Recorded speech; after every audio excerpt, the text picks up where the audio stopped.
देश के रक्षा मंत्री राजनाथ सिंह के एक बयान ने पाकिस्तान की नींद उड़ा दी है। दिल्ली में सिंधी सम्मेलन में उन्होंने कहा कि सिंध की भूमि आज भले भारत का हिस्सा ना हो, पर सभ्यता के हिसाब से वो हमेशा हिंदुस्तान से जुड़ी रहेगी और सीमा कब बदल जाए कौन जानता है।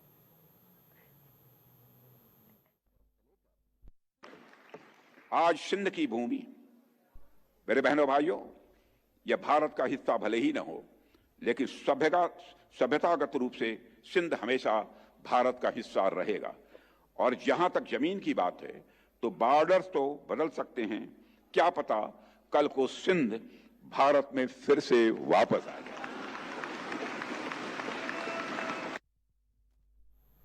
इस एक वाक्य से पाकिस्तान को तिल आ गया। जी हाँ, लेकिन सच ये है कि सिंध सिर्फ एक प्रांत नहीं बल्कि हिंद, हिंदू और हिंदुस्तान की मूल जड़ है।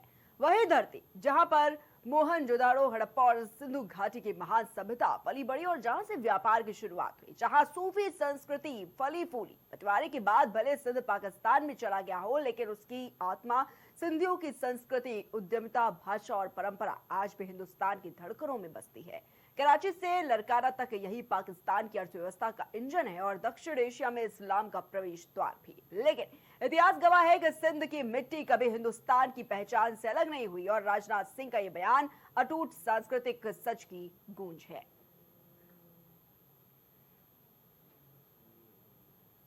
ईरान के राष्ट्रपति मसूद पेजेश्कियन ने देश की लगभग 80,000 मस्जिदों पर सवाल उठाते हुए एक बड़ा बयान दिया। उन्होंने कहा कि मस्जिदों में बैठे मौलवी जनता की भलाई के लिए अपेक्षित काम नहीं कर रहे हैं और सिर्फ सरकार के लिए फरमान जारी करने तक सीमित हो गए हैं।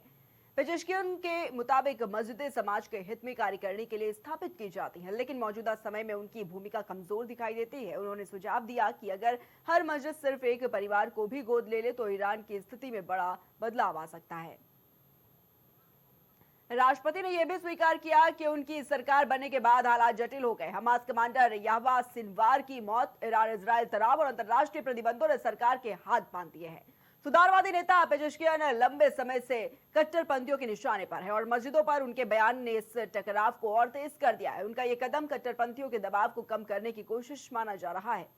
तो ईरान के राष्ट्रपति मसूद पेजेश्कियन ने देश के लगभग 80,000 मस्जिदों पर सवाल खड़े करते हुए बड़ा बयान दिया, जिससे कि राजनीतिक गलियारों में हलचल मच गई है। पेजेश्कियन ने आरोप लगाया कि मस्जिदों में बैठे मौलवी जनता के हित में काम नहीं कर रहे हैं और केवल सरकार के लिए फरमान जारी करने तक सीमित हो गए।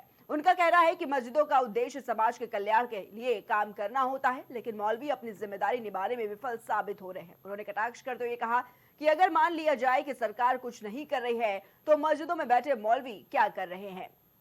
राष्ट्रपति पेजेश्कियन ने सुझाव दिया कि देश की 80,000 मस्जिदों में से अगर हर मस्जिद मात्र एक परिवार को भी गोद ले ले तो ईरान में जमीनी स्तर पर बड़ा विकास दिखाई देने लगेगा। उनके मुताबिक मस्जिदें सामाजिक सहयोग और लोगों की मदद का केंद्र बन सकती हैं, लेकिन वर्तमान परिस्थितियों में उनका योगदान सीमित दिखाई देता है। पेजेश्कियन ने यह भी स्वीकार किया कि उनकी सरकार बनने के बाद से देश जटिल परिस्थितियों से गुजर रहा है।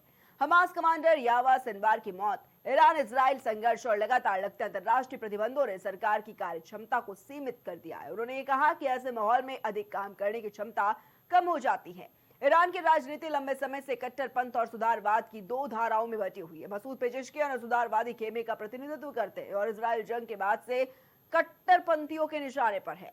देश के कई कट्टरपंथी नेता और मौलवी उनसे पद छोड़ने की मांग भी कर चुके हैं और ऐसे माहौल में मस्जिदों और मौलवियों की भूमिका पर सवाल उठाना पेजेश्कियन का कट्टरपंथियों पर सीधा प्रहार माना जा रहा है। राजनीतिक विश्लेषकों का यह मानना है कि यह कदम उन्होंने कट्टरपंथियों के दबाव को कम करने और अपनी स्थिति मजबूत करने के लिए उठाया है। पेजेश्कियन के इस बयान ने ईरान में मस्जिदों की भूमिका और धार्मिक संस्थाओं के सामाजिक योगदान पर नई बहस छेड़ दी है। अब देखना यह होगा कि उनके इस बयान का देश की राजनीति पर क्या असर पड़ता है और क्या धार्मिक ढांचे में कोई बड़ा परिवर्तन देखने को मिलता है या फिर नहीं। दिल्ली दंगों से जुड़ी कथित बड़ी साजिश मामले में गिरफ्तार पूर्व जेएनयू छात्र नेता उमर खालिद को आज सुप्रीम कोर्ट से बड़ा झटका लगा। जमानत की मांग पर सुनवाई के लिए पहुंचे खालिद की याचिका पर अदालत आज सुनवाई नहीं कर सकी। पीठ ने कहा कि उनके पास इस मामले को सुनने के लिए पर्याप्त समय नहीं है। न्यायमूर्ति बेला एम त्रिवेदी और न्यायमूर्ति प्रशांत कुमार मिश्रा की 2 सदस्यीय पीठ ने अब इस याचिका की सुनवाई 2 दिसंबर तक के लिए स्थगित कर दी है। इसी मामले में सह आरोपी शर्जील इमाम की जमानत याचिका पर भी सुनवाई टाल दी गई।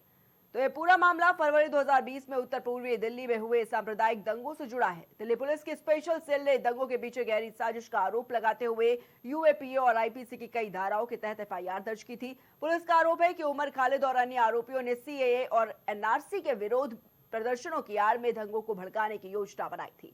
उमर खालिद को सितंबर 2020 में गिरफ्तार किया गया था और वो तब से न्यायिक हिरासत में है। उन पर भड़काऊ भाषण देने, विरोध प्रदर्शनों के आयोजन की योजना बनाने और अन्य सह आरोपियों के साथ मिलकर दंगों की साजिश रचने का आरोप लगा हुआ है।